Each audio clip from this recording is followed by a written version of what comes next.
자, 오늘 제4편.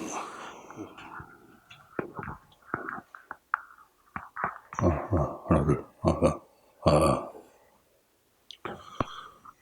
인사행성 파트예요. 인사행성은 전체 문항 약 3문항 정도 반영되었습니다. 자, 일단은 서브기지 잠깐 보세요. 자, 총론 파트에서는 반가로 2번에 여러분들 현대 인사행정의 특징에서 여러분들 전문화, 적극성, 통합성과 다기능성 나오죠. 그리고 거기다 하나 더 환경 종속성이라고 적어놓자. 환경 종속성. 현대 인사행정은 국가가 추구하는 국정 이념에 따라서 통치임에 따라서 인사 제도의 형태가 바뀝니다. 그래서 환경에 예속된 것이 환경으로부터 독립된 것은 아니에요, 여러분들. 그래서 거기다가 환경 종속성 적어놓고 환경 독립성 X라고 적어놔요. 자, 그리고 그 밑에 현대 인사행정의 3대 요소 해가지고 3가지 형태가 쭉 나왔어요, 여러분들. 채용 능력 발전 4기 양양. 요 3가지는 과거에 개별 기출 인천시에서도 출제해 놨었죠. 현대 인사행정의 3대 요소로 올바르게 연결된 것에서 출제해 놨었어요. 요 맨 앞에 채용을 다른 말로 임용해도 상관이 없고. 자, 그리고 또 하나. 여러분 반가로 이번에 능력이 발전되면 당연히 밑에 있는 자신감이 형성이 돼야 돼. 되죠? 그래서 능력 발전 방안은 다 4기 양양 방안에 들어갑니다. 그렇다고 4기 양양 방안이 능력 발전에 들어가는 것은 절대 아니죠, 여러분들. 예를 들어서 거기 맨 앞에 보수의 적정화 나온 거 있죠. 그다음 밑줄. 보수의 적정화는 공무원들의 4기, 동기를 부여할 수가 있어요. 그렇다고 보수 자체가 적정성을 띄었다고 해서 공무원의 능력 발전이 이루어지는 건 아니잖아요, 여러분들. 그러니까 지금 얘기한 식으로 4기 양양 방안이 능력 발전 방안은 아니다. 그렇지만 능력 발전 방안은 4기 양양 방안에 예속되어 있다는 거 가져가시고. 그리고 4기 양양 방안의 맨 끝에 보시면 교육 훈련에서 물음표 나이죠. 자, 이 교육 훈련을 토대로 능력이 개발되고 자신감이 형성돼서 4기 양에 기여한다는 입장이 있고, 또 일부의 입장은 뭐냐면은 실질적으로 교육 훈련 대상자로 조직에서 지목된 자는 조직에서 필요 없는 사람들, 불필요한 사람들 자체가 보통 지목이 됩니다. 그게 낙인론 그러는데, 그러니까 오히려 교육훈련 대상자로서 여러분들 지목되면은 조직으로부터 능력이 없는 자로 낙인되기 때문에 오히려 4기에 저하를 가져온다 하는 입장도 있어요. 그러니까 이건 여러분들 물음표에 두시고 상황 논리에 따라 약간씩의 답의 형태가 가변성을 띱니다. 그러니까 만약에 시험 문제 다음 주 공무원의 4기 양양 방안으로 보기 어려운 거 1번에 보호세 적정화, 2번에 인사상담, 3번에 여러분들 고충 처리제도, 그다음 4번에 교육훈련. 그럼 정답 뭐가 되는 거야? 4번에 교육훈련이 되는 거야, 여러분들. 알았습니까? 그러니까 그 보기에 뭐가 들어가냐에 따라서 답의 형태는 약간 가변성을 띈다고 제가 말씀드린 거예요.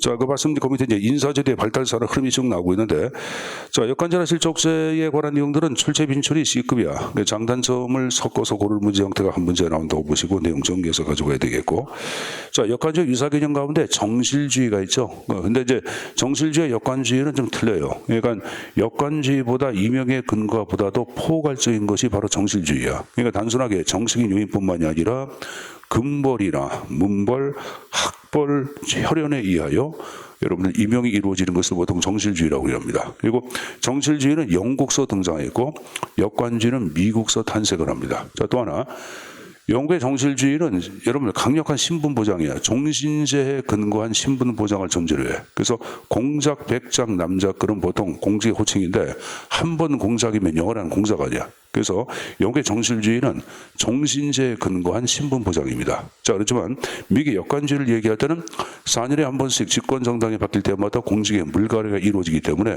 신분 보장의 임의성을 띄요. 양자의 차이점 간략하게 그 정도만 정리해서 가져가세요.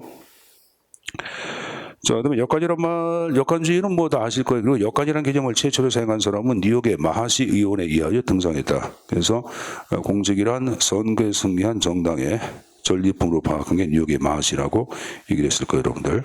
그래서 역관의 의미를 최초로 얘기한 사람은 뉴욕의 마하시 의원이다 하는 것 정도는 내용 정리해서 가져가시고, 자, 다음 페이지 보자, 여러분들. 역관주의 장단점에 관한 내용이 쭉 나왔는데, 자, 일단 많은 사람이 공무원 대기에서 정당에 가입을 해야 하죠. 그 정당 정치의 활성화 가져왔고, 자, 니은번 별표해 두세요. 관직의 특권화 방지.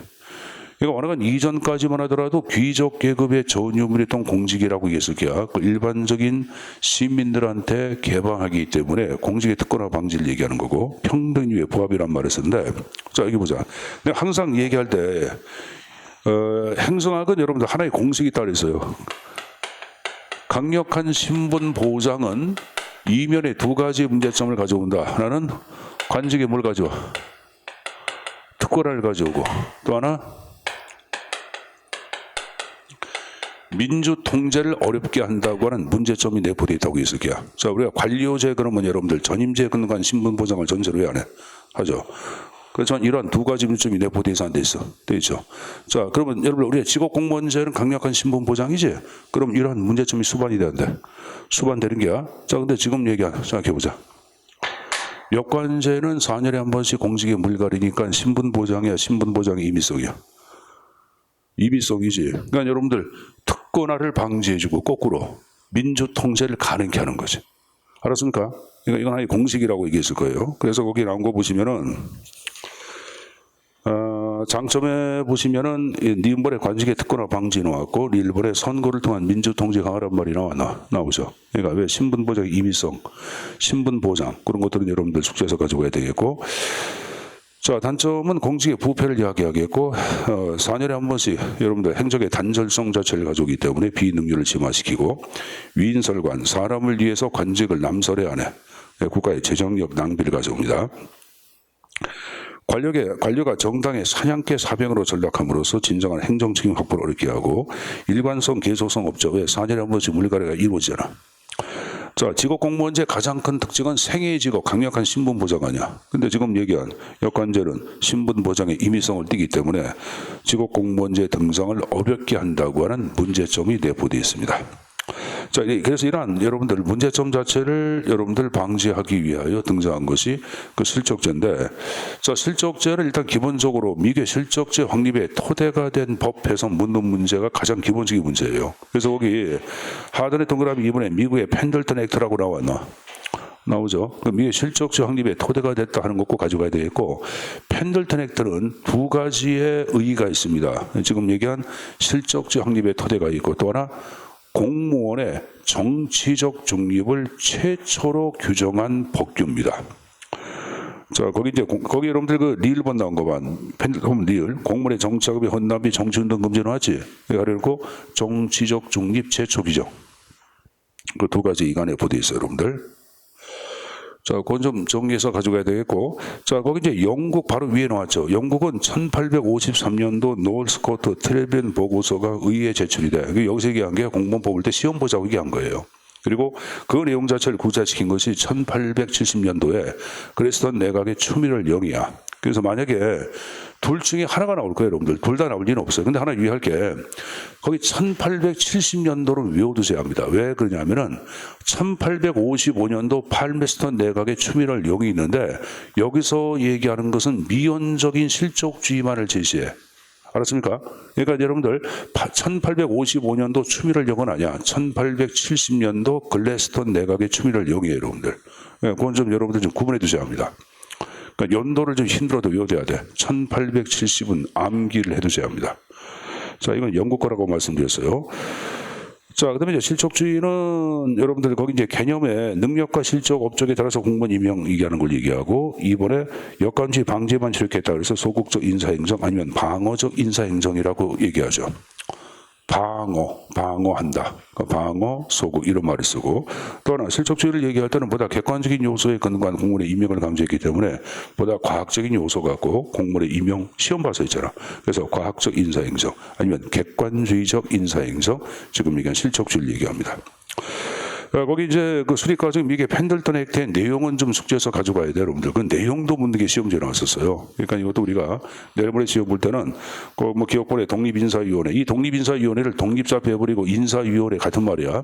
아니면 연방인사위원회도 상관이 없어요. 근데 최초의 명칭은 독립인사위원회가 맞습니다. 이것이 자, 여기 들어보자. 미국은 1883년에 등장한 독립인사위원회가 명칭이 약간 한번 바뀌어요. 연방인사위원회로. 그리고 이게 1979년도 카트 행정부 때까지 지속이 돼. 그러니까 여러분들 약 100년 동안 여러분들 중앙인사행정기관이 변동금 지속이 됐다가 카터 정부 때 독립인사처라고 하는 인사독립처라고 하는 여러분들 비독립 단독제 기관으로 명칭이 바뀌어요 여러분들. 그러니까 뭐 요거는 좀 외워둬야 돼. 알았습니까? 이건 암기사항이라고 말씀드렸습니다. 암기사항입니다. 암기사항. 미국의 인사관리처가 아니에요 여러분들. 자, 현재는 인사관리처. 한 장을 넘겨봐. 33페이지 그 2번에 박스 봐봐. 영국, 프랑스, 미국 나온 거 봐. 미국의 첫 번째 나온 게 뭐가 나왔어? 인사관리처 나왔어, 안 나왔어? 나왔죠. 현재는 인사관리처야. 그 1979년도 카트 행정부 때 연방인사위원회가 폐지가 되고 현재는 지금 얘기한 인사관리처가 등장해 있는데 인사관리처는 여러분들 대통령 직속기관이야. 그래서 비독립 단독제란 말이 있어. 뭐란다? 비독립 단독제. 다시 오니치. 근데 펜들턴법에 근거한 독립인사위원회는 여러분들 독립합의제야. 독립합의제. 행정수반으로부터도 독립성을 띄어. 그럼 틀린 거예요, 여러분들. 독립합의제라고 말씀드렸습니다. 자, 이번에 공개경쟁시험. 그 다음에 최소한 여러분 기억, 니은, 리을 세 가지는 꼭 가져가야 돼. 기억, 니은, 리을. 뭐 시부기간 설정도 가져가면 좋은데 힘들면은 기억, 니은, 리을. 예, 여러분들 다 가져가면 좋다고 얘기했어요. 자, 최소한 기억, 니은, 리을. 그 세 가지 형태를 가져갈 거야. 자, 내용 나온 거 보자. 행정의 합리화, 과학화 지향했고, 공개 경쟁 실제 평가했고, 자, 3번에 공식의 기획인득이란 말이 나오죠. 이제는 내가 뭐 여러분들 인종이 흑인이다. 내가 여러분들 대학을 안 나왔다 하더라도 능력만 있으면 객관적으로 시험 거쳐서 공무원 될 수 있어 없어. 있죠. 그런 걸 얘기하는 거고. 그다음에 정치 중립, 공무원의 신분 보장 이런 것들이 기본적인 내용에 들어간다는 것 정도 가져가시고, 거기 이제 신분 보장에다가 소극적 의미라고 적어놔. 소극적 의미. 소극적 의미. 역관주의하고 비교해 볼 때 역관주의의 부정적인 면 자체를 배제하기는 의미해요, 여러분들. 소극적 의미의 신분보장이에요, 여러분들. 신분보장. 자, 뭐 한계를 얘기할 때 인사행정의 지나친 소극성과 비융통성, 그다음에 지나친 직권과 독립은 불신과 저항과 비협조를 만연시켰다. 형식화와 비인관화. 이거 가져가라고 얘기했죠, 여러분들. 자, 그다음에 또 하나. 좀 전에 얘기한 실적주의는 신분 보장이 이루어지기 때문에 문제가 뭐야? 특권화 가져오고 또 하나 민주통제 어렵죠. 항상 제가 신분 보장의 이면의 문제점은 두 가지가 따라다닌다고 얘기했어요. 얘기했습니다. 그 내용들 정리해서 가져가시고. 그다음에 적성 인사행정은 이제 30년대 이후에 여러분들 실적제도 자체의 문제점을 비판합니다. 그래도 실적주의를 전면 부정한 것이 아니라 이건 여러분 해결의 변증법이야. 정부와 합으로 탄생한 게야. 합으로 탄생한 거예요. 그러니까 실적주의하고 역관주의 요소를 이제 결합해서 만든 거예요. 이게 적정 인사행정이고, 또 하나 실적주의는 객관적인 능력, 실적만을 너무 강조하다 보니까 인간미가 없어요. 그래서 그러한 적교에서는 인간적인 측면을 고려한 여러분들 인사행정이라고 얘기하죠. 그래서 여러분을 인간주의적 인사행정이라고도 언급을 합니다. 그래서 거기 이제 그 반가로 이번에 그 제도적인 방안에 보시면 여러분들 6번의 별표, 지나친 과학적 인사행정을 지향하고 인간 중심의 인사관리란 말이 나오죠. 그래서 거기 과학적 인사행정이 바로 뭐야? 실적주의를 좀 지향하고 인간 중심의 인사관리하자고 얘기한 거고. 그다음에 동그라미 2번의 별표. 2번이 바로 뭐냐면 역관주의 요소의 수용을 얘기하는 거예요. 그래서 거기 보시면은 고위 정책 결정주의의 정실주의, 이때 정실주의는 바로 역관주의를 얘기하는 게야. 알았습니까? 특별한 전직 없음 같은 말로 지급을 해. 그러니까 역관주의 임명 자체를 가능케 하고 있다 그 표현이에요. 그럼 여러분 여기 보자. 적극적 인사행정에서는 역관주의 임명을 정당화시키고 있죠. 그럼 어떨 때 정당화되냐? 그다 적어놓으세요, 여러분들. 중대한 정책 변동. 그 정치적 임명에다가 화살표고 중대한 정책 변동 시 정치적 임명 자체를 적극적으로 고려하고 있는 것이 적극적 인사행정이에요. 알았습니까? 그 중대한 정책 변동이란 말도 굉장히 많이 나와. 현대 인사행정에 있어서 역관주의 요소가 반영되는 이유는 그런 바로보다 중대한 정책 변동. 몇 번씩 나왔던 문제예요. 그것도 내용 정리해서 가져가십시오. 자, 말씀은 여러분들 문제 나온 것 좀 보자. 문제 1번. 그 실적주의 인사행정체제와 가장 관련성이 큰 것은 1번 정부 관료제에 대한 정치적 통제의 강화, 2번 공무원의 자질과 행정 능률의 향상, 3번에 정부 관료제 내에 다양한 국민의 대표, 4번에 일체감과 봉사 정신의 강화 나왔어요. 자, 너무 쉽게 나왔네요. 몇 번이에요, 여러분들? 1번은 뭐예요, 여러분들? 역관제 아니에요, 여러분들. 1번은 역관제를 얘기하는 거고. 당연히 몇 번이야? 2번이죠, 2번. 3번은 뭐야? 대표관리제고. 4번은 뭐예요, 여러분들? 직업공무원제. 4번은 직업 공무원제를 얘기하는 거예요. 그러니까 여기서 맞는 것은 몇 번? 2번밖에 없죠. 자, 2번 역관주의 장점 또는 정당의 근거로 볼 수 있는 게 나왔어요. 자, 1번에 행정의 전문성 증진할 수 있다. 2번에 행정의 대응성, 그 3번에 능률성, 여러분들 4번에 안정성. 자, 현재 집권당이 공화당이야. 일하는 게 마음에 안 들어. 그럼 차기 정권 때 공무원들은 누굴 뽑아? 민주당을 뽑아 안 뽑아? 뽑겠죠, 여러분들. 이게 바로 뭐야? 이게 바로 뭐예요, 여러분들? 행정의 대응성 제고죠, 여러분들. 알았습니까? 답이 형태는 2번입니다. 대응성 제고. 정답은 2번입니다. 자, 문제 3번 나온 거 보자. 역관제 실족주의에 대한 설명을 옳은 것은 1번에 역관주의, 개인의 능력, 적성, 기술, 공직, 임용. 1번은 역관주의가 아니라 뭐예요, 여러분들? 실족주의에 들어가는 거지. 2번에 역관주의는 정치 지도자, 국정 지도력을 약화시켜 강화시켜. 강화시키죠.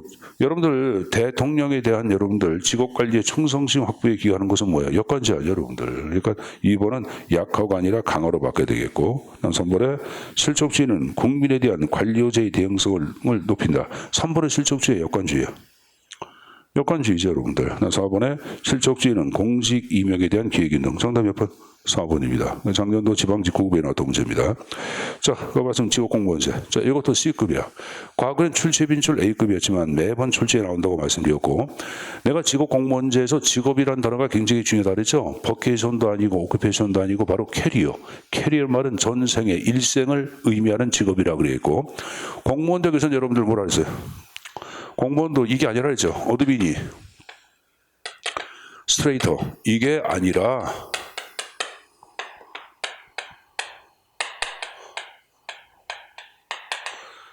이 퍼블릭 서비스를 번역하면 그냥 뭐가 돼요, 여러분들?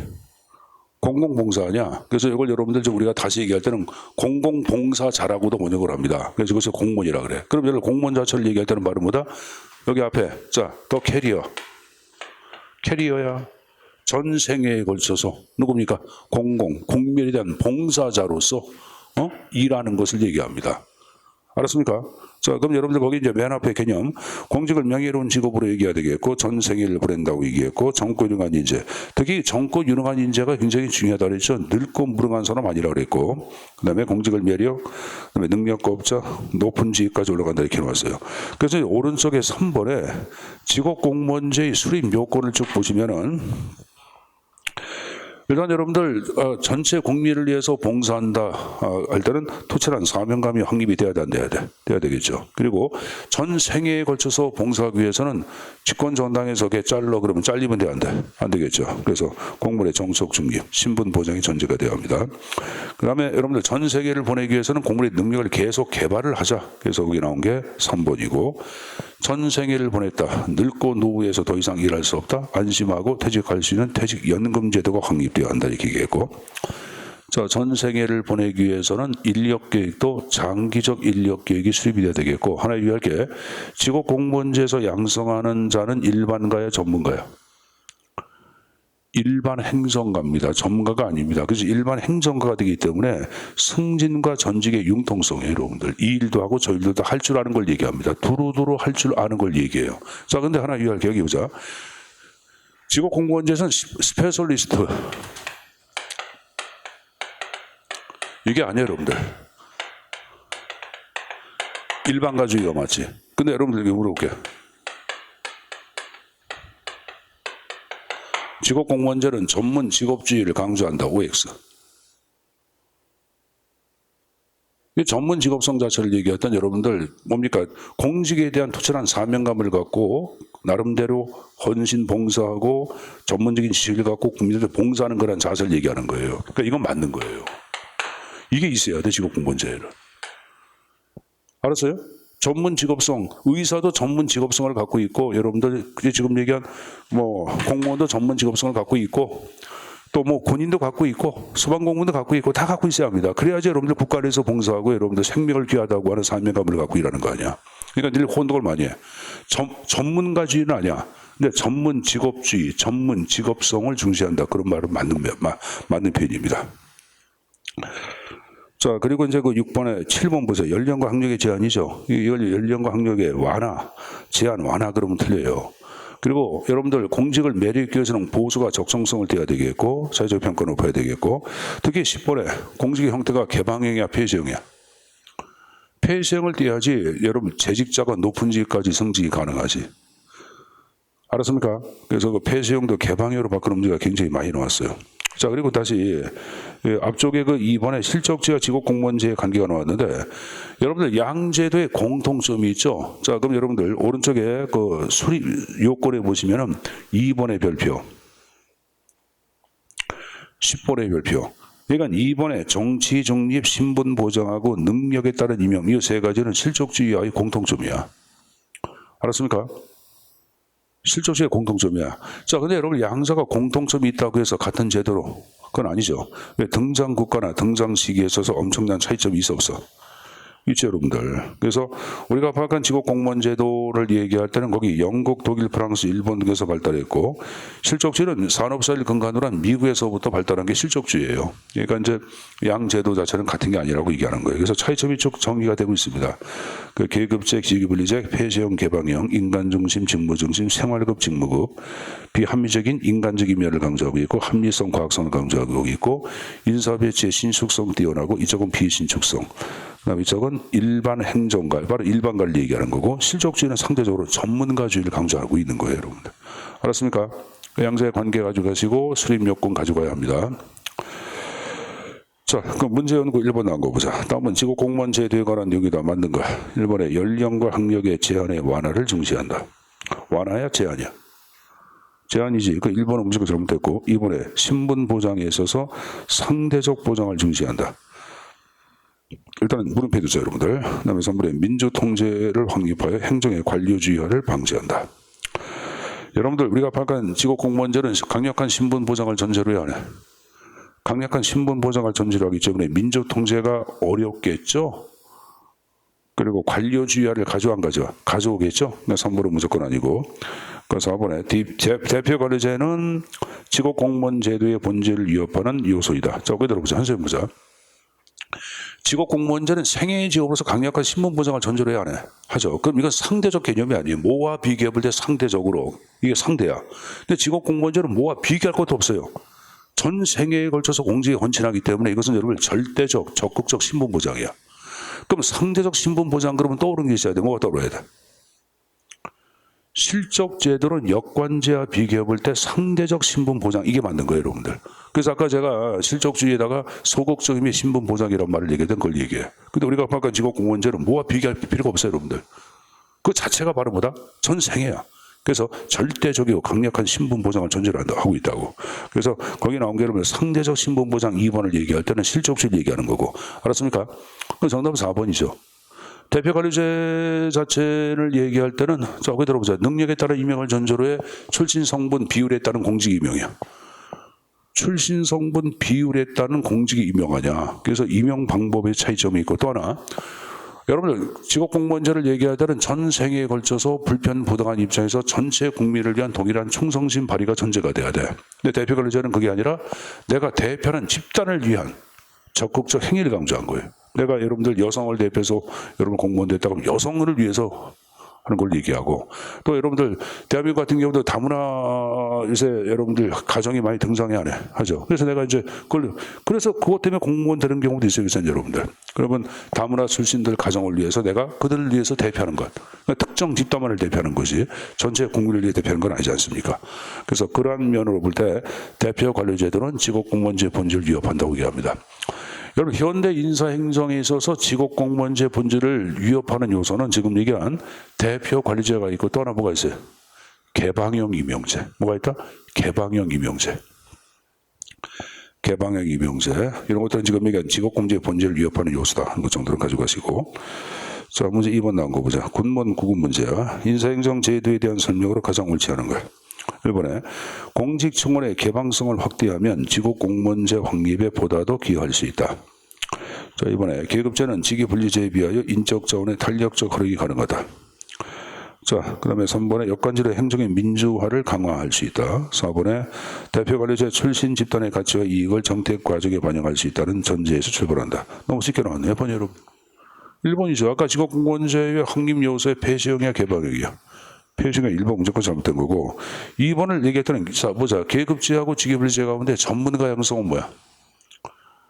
전문가 직위분리제 일반가는 계급제. 그러니까 일반가는 탄력적 운영 아니에요 여러분들. 그래서 2번 표현을 얘기할 때 인적 자원의 탄력적 활용을 얘기할 때 여러분들 일반가를 얘기하는 거예요 여러분들. 아무나 쓸 수 있다고 보는 거예요 여러분들. 탄력적으로. 그러니까 2번도 계급제에 관한 표현으로서 맞는 표현입니다.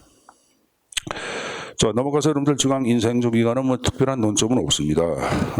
근데 이제 하나 유의할 게, 거기 여러분들 그 기능에 보시면 준입법적 기능, 다음 페이지 보자. 준사법적 기능, 집행기능, 감사, 감독 기능, 권고 보호자가 나왔는데, 거기 5번의 별표, 권고 보호자는 누구에 대한 권고 보호자야?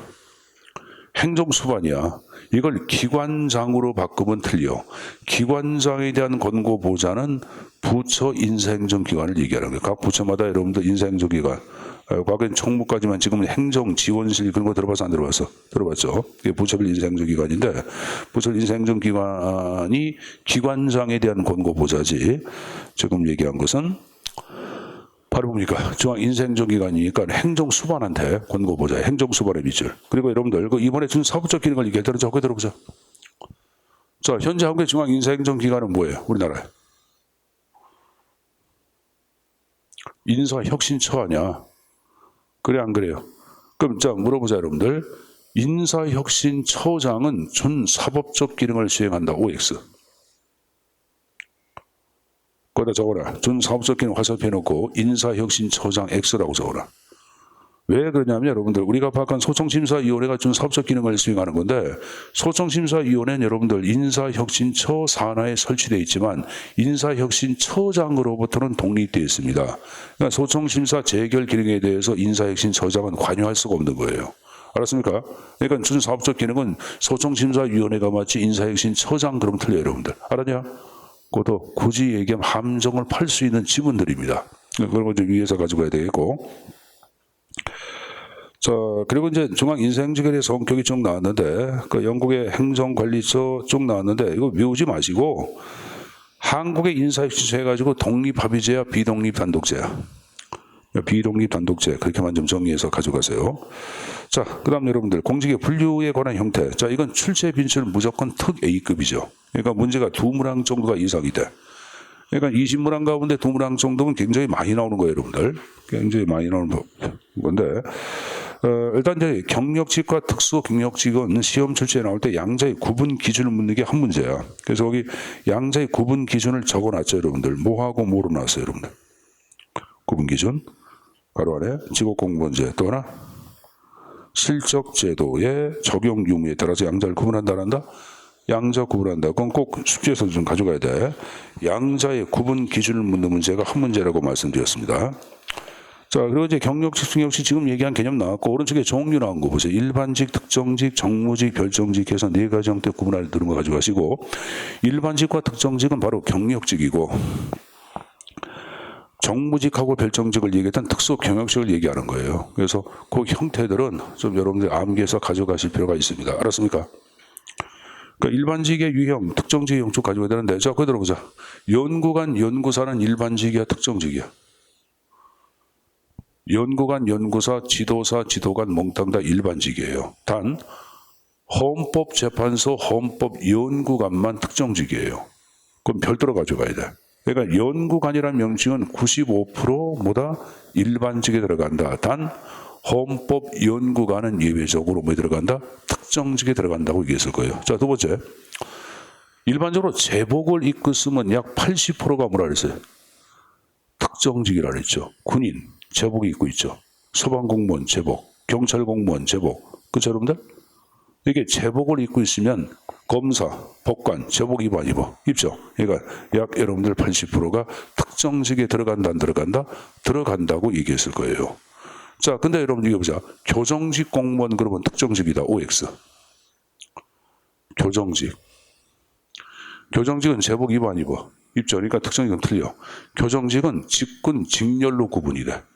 알았습니까? 교정직렬이라고 있어요, 여러분들. 행정직군, 교정직렬. 그래서 직군, 직렬로 구분되면 100% 다 일반직이에요. 알았습니까?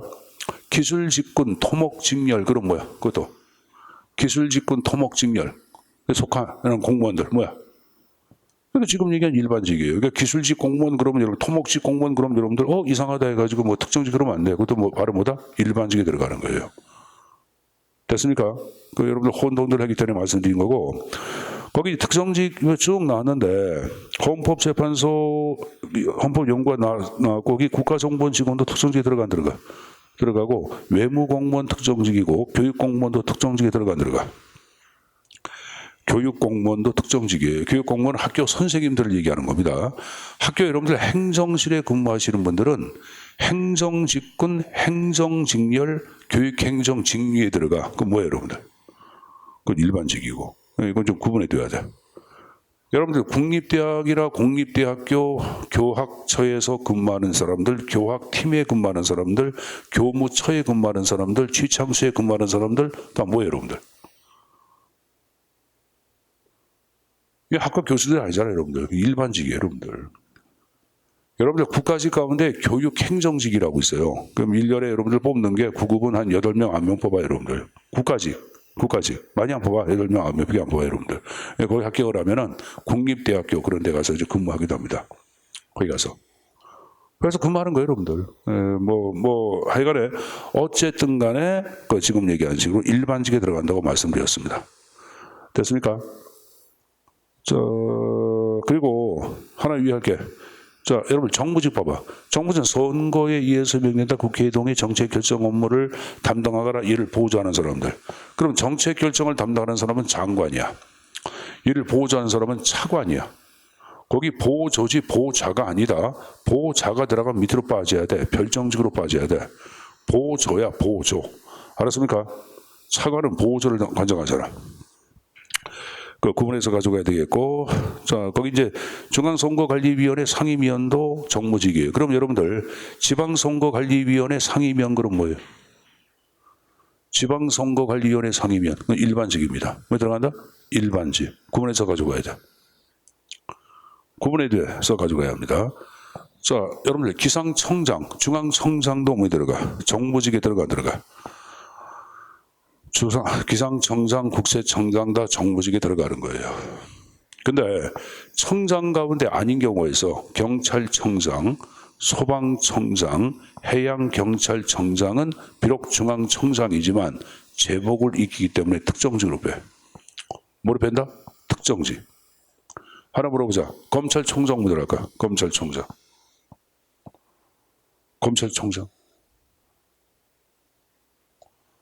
검찰총장도 특정직으로 봅니다. 특정직. 검찰총장도 물어본다? 특정직 공무원이 들어가는 거예요. 여러분 국회 전문위원 그럼 뭐 들어가? 국회 전문위원. 국회 전문위원은 일반직이야. 국회 수석 전문위원 그러면 여러분들 별정직이고. 알았습니까? 국회 수석 전문위원은 별정직이고. 자, 네, 별정직의 비서관 전문위원 여러분들 뭐 쭉 나왔습니다. 뭐 비서 차관보, 차관보는 별정직에 들어가는 거예요, 여러분들. 그래서 이 구분하는 문제가 또 한 문제예요. 그러니까 이건 여러분들이 꼭 본인 것으로 만들어 가셔야 합니다. 자, 거기 여러분들 거기 다음은 공직의 분리에 관한 내용 올바른 게 나왔는데, 자, 헌법연구원 일반직의 특정직이에요. 특정직이죠. 고위공무원단, 정책인정립 실적지휘 원칙에 적용받으라 신분보장 임의성. 신분보장도 원칙적으로 인정됩니다. 2번 잘못됐고 그 때문에. 그 다음에 개방형 20%, 공모직이 30%, 부처자율직이 50%로 구분된다. 요 4번 자체는 맞는 표현이네. 4번이 맞네요, 여러분들. 고위공무원단 구성 자체는, 여러분 고위공무원단은 우리나라 같은 경우는 어느 정부 때 등장했어요? 노무현 정부 때 시작이 됩니다. 노무현 정부입니다. 과거에 이명박 정부로 바꿔놓고 그런 문제가 나왔었고, 미국 같은 경우는 카트 행정부 때 SES라는 제도로서 고위공무원단 제도가 탄생을 하죠. 자, 여러분 교재를 잠깐 보세요. 교재를 잠깐 보자.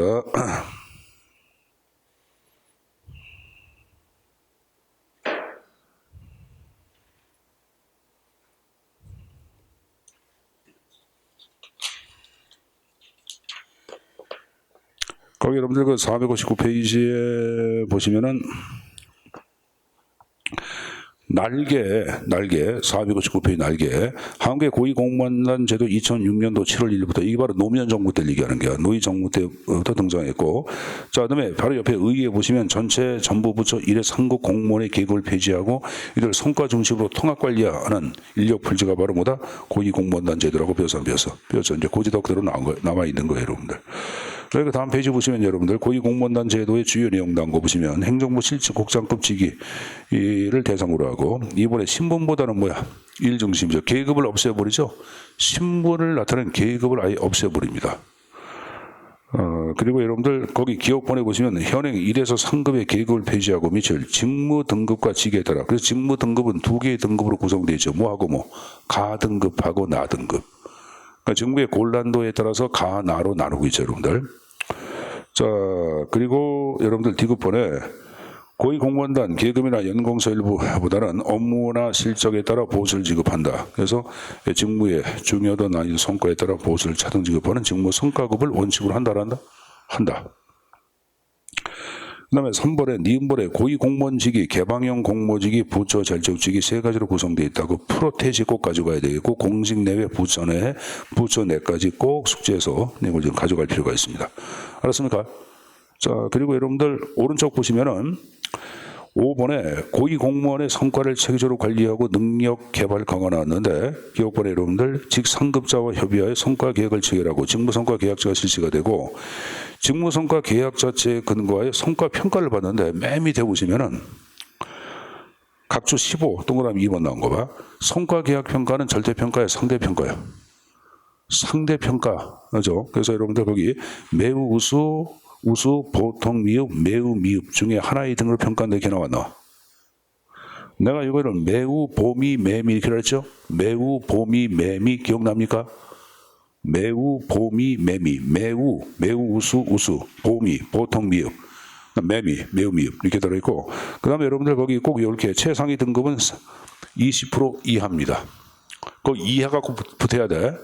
그리고 여러분들 최하위 두 개 등급은 10% 이상이 붙어야 돼 여러분들. 그러니까 이거랑 혼동을 많이 하는 게 여러분들 우리가 얘기하는 5급 이하 공무원 자체를 평가할 때는 어떻게 평가합니까? 최상위 20%, 최하위 10% 이렇게 얘기했잖아요 여러분들. 이건 좀 틀리지. 그래서 이상 이하 그리고 특히 하위 등급 두 개 등급을 묶어서 10% 이하입니다. 하나만을 얘기하는 게 아니에요. 이거 여러분들 프로테지 그리고 숫자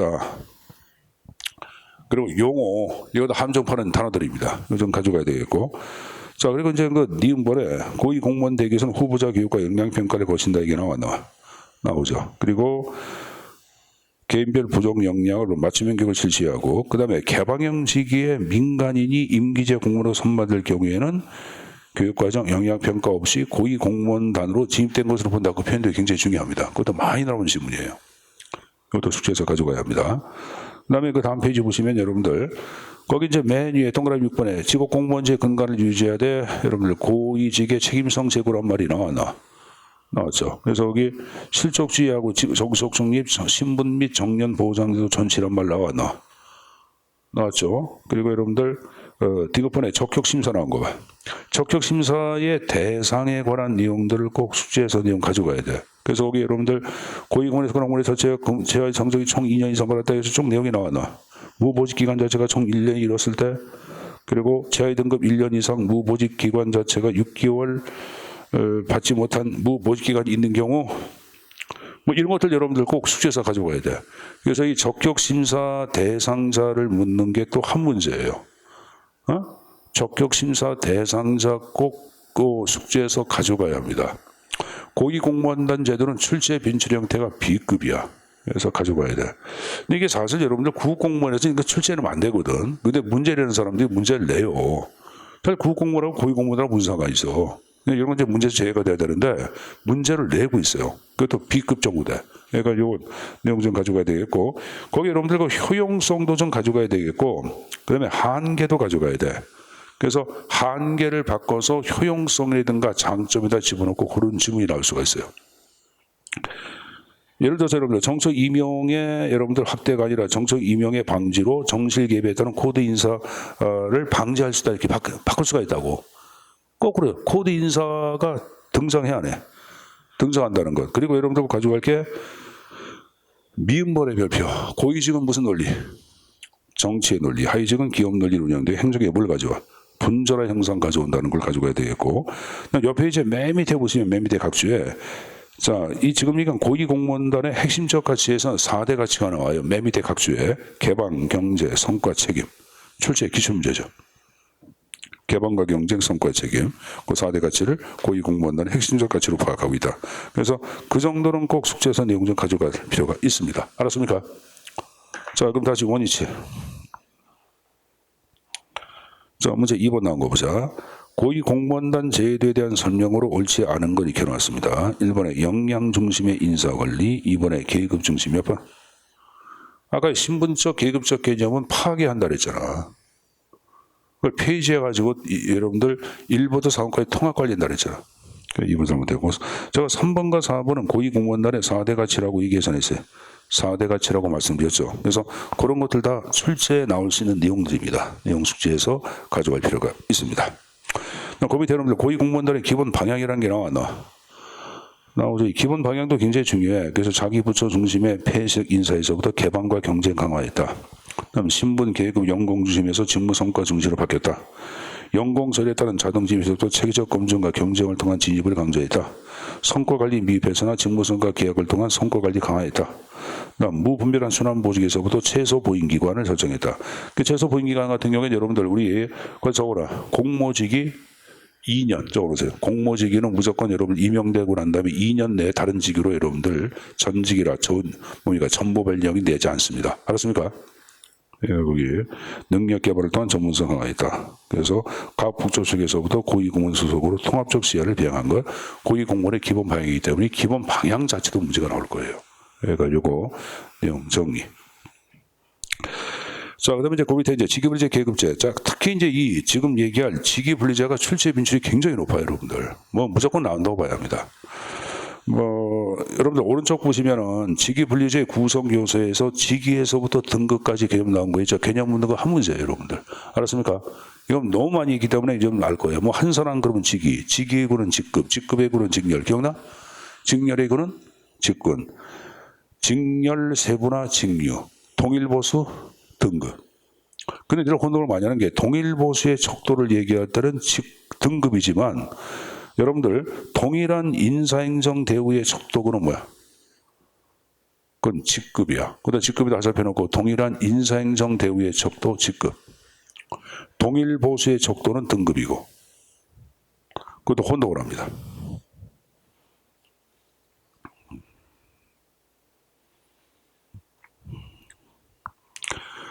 그리고 이제 수립 절차를 묻는 게 또 한 문제예요. 그 수립 절차에 여러분들 쭉 나오는데, 특히 여러분들 이 3번의 직무기술서, 4번의 직무분석, 5번의 직무평가, 6번의 직무명예 작성, 이 순서, 이 네 가지는 꼭 기억해둬야 합니다. 알았습니까? 네 가지 형태는 기억해둬야 돼요. 예를 들어서 여러분들 직무기술서를 바탕으로 직무분석이 이루어진다. 이게 맞는 거야. 근데 만약에 뭐 직급 명세서를 바탕으로 직무분석한다 그러면 틀리겠지. 그래 안 그래요? 그렇죠. 자, 두 번째, 직무 분석과 직무 평가의 개념을 구분해 둬야 돼. 거기 여러분들 직무 분석은 직무의 종류에 따라 수직적, 종적으로 뭘 만들어? 직군, 직렬을 만드는 단계고, 직무 평가를 얘기할 때는 내포된 곤란도 책임도에 따라 횡적, 수평적으로 등급과 직급을 정하는 단계가 바로 직무 평가예요, 여러분들. 그러니까 요 개념을 좀 구분해서 가지고 가야 되겠고, 그다음 직무 평가는 여러분들 잘 들으셔야 합니다. 객관적인 것이 아니라 논리적, 주관적이라 그랬죠. 어떤 객관적이고 공식적인 표 갖고 하는 것이 아니라 담당자 주관에 의하여 여러분들 직무 분석을 한다고 얘기했을 거예요. 그래서 거기 나온 게 주관적이다 이런 말 나왔고, 그냥 직무 평가의 방법들 그 네 가지 형태 묻는 거 한 문제예요. 요 개념 정의하는 게 계속 출제에 나옵니다. 그러니까 네 가지 형태 정도로 좀 정리해서 가져가야 되겠고, 점수법, 요소비교법, 분류법, 서열법 네 가지. 가장 최근에 등장한 건 뭐야? 요소비교법. 자, 소규모 집단이다. 가장 전통적인 방법이다. 그리고 여러분들 간단하다. 뭐 여러분들 서열법. 정부기관에서 일반화된 거야. 분류법. 가장 객관적이고 타당도 높은 것. 점수법. 그래서 이건 여러분들이 이따가도 문제를 풀겠지만은 요 개념 정의하는 것들도 굉장히 많이 나오기 때문에 내용 정리해서 가져가셔야 합니다. 알았습니까? 자, 그다음에 장단점에 관한 내용들 쭉 나왔는데 뭐 여러분들 이게 보자. 지금 전에 신분 보장의 임의성이요. 신분 보장 임의성을 대제로 옵니다. 그래서 여러분 민주 통제를 용이하게 해 안 해? 하죠. 그래서 밑에 두 번째 민주 통제 영이란 말 나왔죠. 그리고 장점이 나온 것들 쭉 내용들 좀 정리해서 가져가야 되겠고 단점도 숙지해서 가져가셔야 합니다. 알았습니까? 자, 중간에 여러분들 직업 공무원제 환기배 기여에 그것을 어렵게 하죠, 여러분들. 왜? 전문가 양성이고 신분 보장 안 되잖아요, 여러분들. 그러니까 직업공무원제 확립을 어렵게 한다는 것들을 가져가야 되겠고 단점의 두 번째 줄에 인사배치의 신축성 제약이야, 신축성 활성화야. 신축성 제약이야. 근데 이놈하고 혼동 많이 하는 게 장점의 두 번째 줄 보시면은 인력계획 그다음 밑줄 인사배치의 공정한 기준 제시야. 그러니까 인사배치의 공정한 기준 제시하고 인사배치의 신축성 배는 완전히 틀린 거예요. 여러분들 묻는 문제가 또 한 문제라고 볼 수가 있습니다. 자, 문제 1번 나온 거 보자. 직위분리제 설명으로 옳지 않은 거. 1번에 직무급 수립에 용이하다. 2번 조직의 횡적 의사소통을 원활히 한다. 3번에 직위란 한 사람이 맡아 수행할 직무와 책임의 정도. 4번에 직위 간의 권한과 책임의 한계를 명확히 한다. 너무 쉬워. 몇 번 여러분들. 2번이죠. 횡적 수평적 의사소통을 어렵게 함으로써 할고지를 야기하죠. 협동 조정을 어렵게 하죠. 정답은 당연히 여러분들 2번이고. 자, 문제 2번. 기본 내용 중 옳은 것. 직렬이란 직무의 종류는 상이하나 직무의 종류는 상이한 것이 아니라 종류는 유사하나 곤란도 책임도가 상이한 직급의 군이죠. 그래서 1번 잘못했고 이번에 직무의 종류별 분류는 직무평가야 직무분석이야. 직무분석이죠. 직무평가는 곤란도, 난이도, 책임도에 따라서 수평적, 횡적으로 나누는 걸 얘기하고 그 다음에 3번에 직급이란 직무의 종류, 곤란도, 책임도가 해서 임용자유, 시험, 인사행정에 있어서 동일하게 직위고 3번 맞네요, 여러분들. 3번이 직급에 대한 개념이고 그 4번에 직류는 동일한 직급 내가 아니라 동일한 직렬 내에서 그렇죠? 직렬을 세 번 했으니까 동일한 직렬 내에서 담당 분야가 동일한 직위에 이렇게 바꿔놓으셔야 합니다. 자, 문제 3번 나온 거 보자. 공직 분리에 대한 설명을 옳지 않은 거. 1번 소방 옳은 것. 공무원은 특수 경력직 아니라 경력직 가운데 특정직이죠. 1번은 잘못됐고 특수 경력은 정무직하고 여러분들 별정직밖에 없잖아. 저 이번에 국회 수석 전문위원 아까 저번에 했어요. 별정직이라 그랬죠. 수석사가 빠져야지 일반직이 돼야 되겠고 차관에서 상급 공무원까지는 특정직 공무원 아니죠, 여러분들. 차관은 뭐예요, 여러분들? 차관은 정무직이고 그 다음에 1에서부터 3급까지에 해당되는 사람들은 당연히 여러분들 특정직이 아니라 보통 일반직이죠. 왜? 1급, 2급, 3급, 4급으로 구분되면 뭐예요, 여러분들? 일반직이라 그랬잖아요, 여러분들 아까. 그 일반직이에요, 그것도. 그러니까 지금 얘기한 3번 엄청 잘못됐고 여러분들 소방공무원 9급이란 말을 써, 안 써? 안 써요. 경찰공무원 9급이란 말을 써, 안 써? 안 써요, 여러분들. 물론 이제 군무원 같은 경우는 예전으로 9급을 써. 군무원은 특정직이다, 여러분들. 네, 그건 쓰지만 기타 내용들은 여러분들 대부분 안 쓴다고. 외무공무원도 여러분들 14등급 체계를 갖고 있지 계급 체계는 없어요. 외무공무원도. 알았습니까? 학교 선생님도 등급 체계에 있어서 그런 거 없어요, 여러분들. 학교 선생님들고 7급이다, 6급이다 그런 얘기 합니까? 그런 거 없어요, 여러분들. 그러니까 특정직은 대부분 여러분들 이게 계급이라는 개념이 적용이 안 돼. 군무원은 예외라고 제가 말씀드렸습니다. 자, 그리고 여러분들 4번에 경력직 공무원은 실적과 자격에 따라 임의된 신분이 보장. 4번 OX. 5가 되네, 여러분들. 4번이 5가 돼야 되겠네. 자, 문제 4번. 옳지 않은 거. 계급자는 사람의 자격, 능력을 기준으로 분리하는 거. 2번 직위 분리자는 그 사람이 맡아 수행하는 직무와 그 직무 수행에 수반되는 책임을 기준으로 하는 것이다. 3번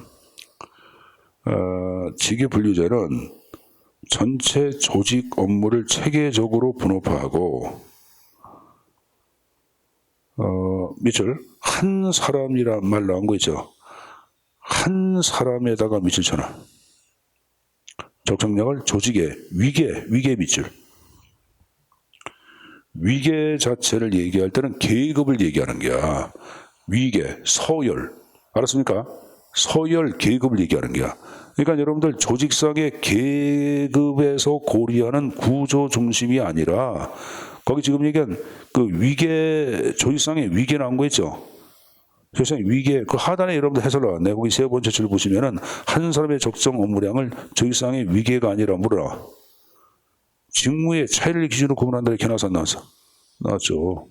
알았습니까?